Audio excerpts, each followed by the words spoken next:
We are going up north today, so we're going to the Nabateans, the ancient civilization actually of Nabatea and the kingdom of Nabatea.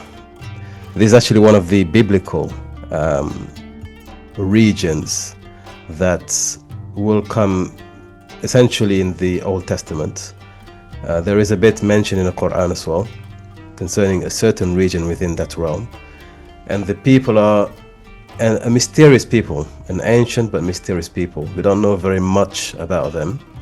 Quite interestingly enough, they built a lot. They were very, very competent and great architects, but they left very little inscriptions about themselves. So much of what we know of them comes from other nations surrounding and afield. So it's an interesting people, civilization. In Islamic history or in Islamic historiography, they belong to the perished Arabs. So the very, very early civilizations on the peninsula, they are those who are among the perished Arabs. Although there are some recent studies from secular and Western sources that have unearthed reference to the Nabateans much later on, during the reign of the Romans, for example. So this may be a second wave or another tribe that took on that name. But essentially, I'm talking to you today about the original Nabateans, okay? And also those that were around before the advent of Christianity. So these are quite early Nabateans, and we're going to be discussing these people in specific. It should be quite popular because it's a very, very popular tourist destination in Jordan. You know, Petra and Hagara and these regions in northern southern Saudi Arabia, but also in Jordan, in that region. And this is the ancient stomping ground of the Nabatean people.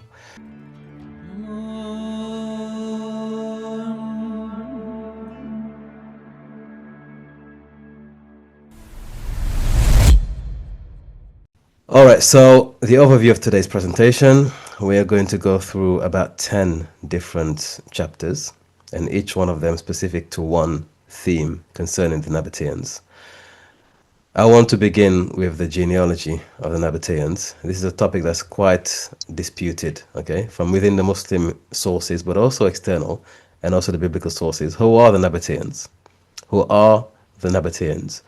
What is their origin, and what's their connection to the wider biblical family? Okay, so we talk of the Jewish nation, the Hebrews, we talk of the Arabs, we talk of those in southern Arabia, the Sabaeans. We also talk of the Nabateans in the northern region. How do they fit in this biblical framework and in the ancient world? Who are these people?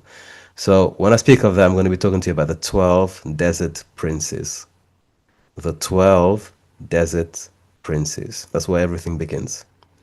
Then we look a bit closer at the Nabateans among these 12 princes and who they are and how they've been described and the earliest records concerning these people in the region.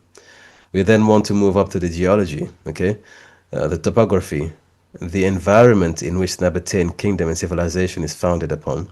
Very, very unique. It's a stone, it's a rock, it's a stony civilization. That's why it's in Arabia Patria, you know, the rock or the stony Arabia. And they are a people of high aptitude and potential when it comes to building and carving in the actual rocks and mountains and valleys. The Quran talks of people who carve homes in these valleys and rocks, okay, and these are the Nabateans. So we want to explore and look at that environment a bit closer. Then we talk of the migration patterns, because again, following on from the previous presentation, which was concerning the those in southern Arabia, we want to look at the Nabateans and their migration. They weren't indigenous to that region. However, they ended up in that region. So we want to explore that. And inshallah, we will understand some of the genesis, okay? Because again, it's disputed at times where they came from, their early origins. But I'll present to you some of the more predominant theories and also evidence available to us. Then cities and empires. So they begin to, once they settle in the region, they begin to build. Okay, so we have the first instances of their building and architecture in that region, which is attested to again by foreign travelers as far off as China. We want to look into that as well. So there are many sub-cities and states and stateless, but I want to focus on only two of the main ones, Madain Salih and Al-Khazna. Okay, these are the two that I want to focus on primarily because these are the most prominent and most significant of the cities and terrains they left behind.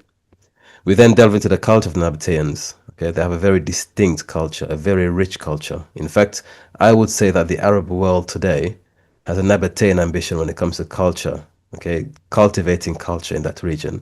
It is a cross between European, Hellenistic, Greco-Roman influence, as you can see in some of these carvings, but also indigenous Arab or Proto-Arabic culture and civilization. Okay, so this mixture between the Mediterranean and Western world, but also the Arabic touch, is what marks them as very, very unique. Okay, they're very unique people. They have a very blended civilization and culture, a lot of continuity. So we want to look at the culture of the Nabateans. Who are they as a people? Who were they as a people? Were they a warfaring people? Were they a peaceful people, a mercantile people? Who exactly were these people in their cultural experience? We then, of course, touch upon the economy because, again, everything is built upon economy. So how did they make money? Okay, they live in this very rocky terrain and one that is very, very detached from water, sources of water. So how did they maintain themselves? What did they sell? What did they export? How did they actually make money to sustain themselves in these rocky terrains? And finally, we look at the decline of this mighty civilization. Of course, it always ends with somebody coming from a field and raiding and then colonizing. In this case, it is the Roman Empire. So we want to conclude by looking at the downfall or the decline of the Nabatean kingdom when the Romans, after several attempts, finally succeed and they essentially colonize. I mean, this is the order of the old world, right? Colonization is not something new. Every nation did it at some point. Okay, so we will explore that, inshallah. If you're enjoying this lecture and would like to learn more about the history of ancient Arabia in all of her glory, then you will love Civilis Arabica. This series of lectures is delivered as part of an annual history program for only £10 a month. In it, you'll be able to uncover 2,000 years of pre-Islamic history through an immersive and unique learning experience delivered exclusively through the official Historion app.